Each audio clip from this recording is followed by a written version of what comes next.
Aston ভিলার বিশ্বকাপ জয়ী গোলরক্ষক Emiliano মার্টিনেজকে ঘিরে উত্তাপ উঠেছে ইউরোপ ফুটবল ট্রান্সফার বাজারে। ৪৫ মিলিয়ন পাউন্ডের প্রস্তাব তাকে দলে টানতে মরিয়া ইংলিশ জায়ান্ট চেলসি। তবে আর্জেন্টাইন এই তারকার মন নাকি পড়ে আছে ম্যানচেস্টার ইউনাইটেডে, এমনটাই দাবি করেছেন ব্রিটিশ গণমাধ্যম দ্য মিরর। প্রিমিয়ার লিগের পিএসআর রুলস ভঙ্গের আশঙ্কায় খেলোয়াড় বিক্রি করতে বাধ্য হচ্ছেন অ্যাস্টন ভিলা, আর এই সুযোগটাই লুফে নিতে চাচ্ছে চেলসি। তবে ইউনাইটেডও মার্টিনেজকে নিয়ে ভাবছে। কোচ রুবেন আমেরিন নতুন মৌসুমে স্কোয়াড পরিবর্তন আনতে চাইলেও বাজেট সংকটে নতুন গোলরক্ষক কেনা তার অগ্রাধিকার নয়। তবে গোলরক্ষক অ্যান্দ্রো ওনানিকেও যদি ৩৫ মিলিয়ন পাউন্ডে বিক্রি করা না যায়, তাহলে ইউনাইটেডের পক্ষে মার্টিনেজকে কেনা কঠিন হয়ে পড়বে।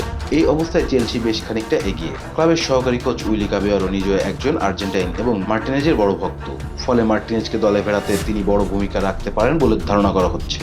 ভিলা পার্কে গত ৬ বছরে অসাধারণ পারফর্ম করেছেন মার্টিনেজ। ২০২২ সালে কাতার বিশ্বকাপ শিরোপা জয়ে মুখ্য ভূমিকা রেখে বিশ্বসেরা গোলরক্ষকের খেতাব অর্জন করেন তিনি। সূত্রের বরাতে জানা গেছে, মার্টিনেজ ম্যানচেস্টার ইউনাইটেডে খেলার আগ্রহ প্রকাশ করেছে এবং নিজেকে ওল্ড ট্রাফোর্ডে দেখতে চান। Rajan Islam, B sports.